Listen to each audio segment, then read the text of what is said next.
Assalamualaikum warahmatullahi wabarakatuh. Selamat pagi, salam sejahtera untuk kita semua. Salam rayu, salam untuk saudaraku yang ada di Indonesia maupun yang di luar Indonesia. Semoga damai selalu. Dan yang baru menjalani sakit, mudah-mudahan juga sembuh. Yang beraktivitas mendapat rezeki yang banyak. Terima kasih. Kemarin kita dikejutkan oleh suatu kelompok massa, dia mendeklarasikan atas nama Desa Bersatu. Nah, dan deklarasi ini diindikasi melanggar undang-undang pemilu. Yaitu tepatnya hari Minggu tanggal 19 November tahun 2023 di Gelora Bung Karno Jakarta menjadi saksi peristiwa mengejutkan ketika ribuan kepala desa dan pejabat desa berkumpul di bawah bendera Desa Bersatu untuk menyatakan dukungan kepada pasangan calon presiden dan wakil presiden Prabowo Subianto dan Gibran. Namun peristiwa ini menimbulkan pertanyaan serius tentang kepatuhan terhadap hukum pemilu yang telah ditetapkan oleh negara. Tindakan Desa Bersatu nampaknya melanggar pasal 28 Undang-Undang Pemilu yang secara tegas melarang kepala desa, pejabat desa, dan anggota Badan Perwakilan Desa menjadi kampanye atau anggota tim kampanye untuk calon presiden dan wakil presiden. Di sini ada sanksinya ya. Hukuman maksimal yang diancamkan adalah 1 tahun penjara dan denda sebesar 12 juta bagi pelanggar semacam itu ya.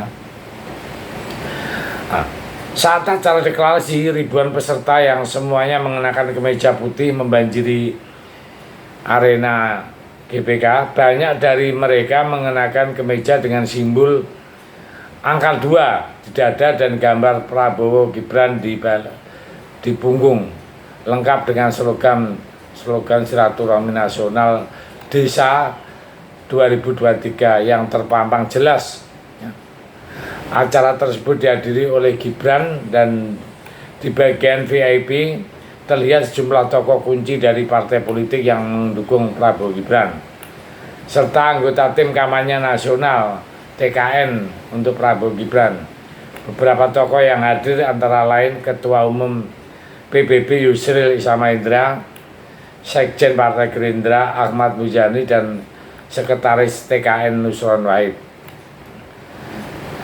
Panitia penyelenggara mengklaim bahwa acara dihadiri oleh 20.000 anggota yang bergabung di dalam Desa Bersatu dari 37 provinsi dan 416 kabupaten dan 12 kota. Undangan resmi menyebutkan tujuan acara sebagai deklarasi nasional, yaitu dukungan Desa Bersatu kepada calon presiden Prabowo Subianto dan Gibran Rakabumi dalam pemilihan Pilpres tahun 2024. Koordinator Nasional Desa Bersatu menekankan bahwa organisasi tersebut mewakili koalisi berbagai etnis yang fokus pada desa, termasuk DPN, PPDI, APEDNAS, DPP Aksi, dan Kompak yang menunjukkan front bersatu yang advokatif terhadap kepentingan organisasi desa secara nasional. Meskipun acara tersebut begitu megah, muncul kekhawatiran mengenai pelanggaran hukum pemilu. Ini mendorong pemeriksaan kritis terhadap kesucian pemilu tahun 2024 yang akan datang. Pertanyaan yang besar yang muncul adalah, apakah kita benar-benar dapat mempercayai bahwa pemilu akan bebas dari penyimpangan yang dilaksanakan secara adil dan transparan? Sebagai warga negara, penting untuk tetap waspada dan menuntut pertanggungjawaban dari pihak pemenang dalam menjaga prinsip-prinsip demokrasi, memastikan dalam proses pemilu berlangsung bebas, adil, mencerminkan kehendak rakyat.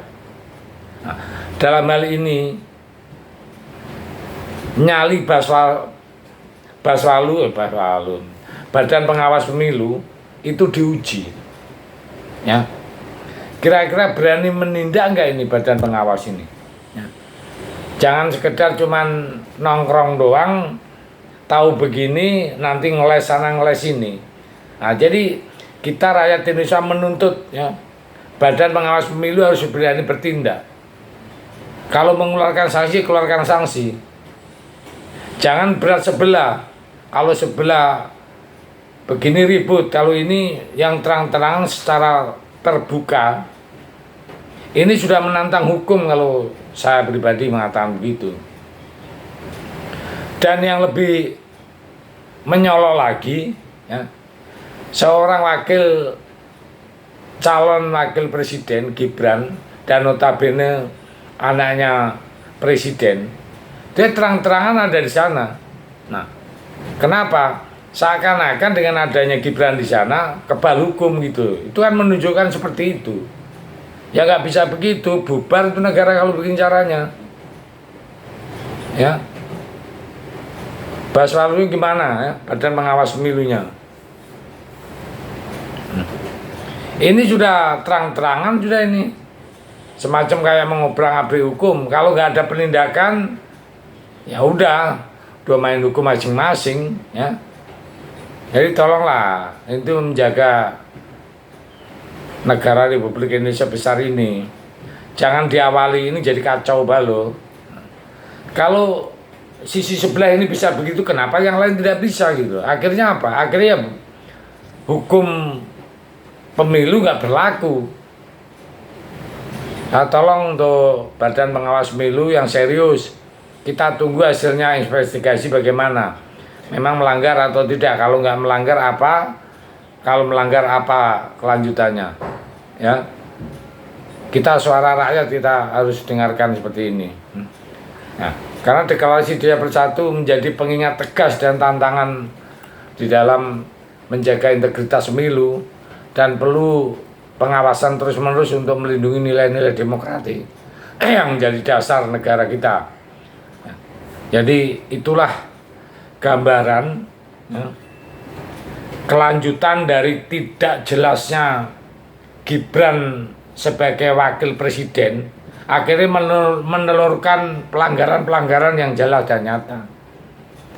Karena meloloskannya itu melanggar hukum, apalagi ya, lanjut begitu. Ya saya pikir itu yang bisa sampaikan, mudah-mudahan ini ada tindak lanjutnya dan kita sebagai rakyat menunggu hasilnya. Terima kasih. Merdeka.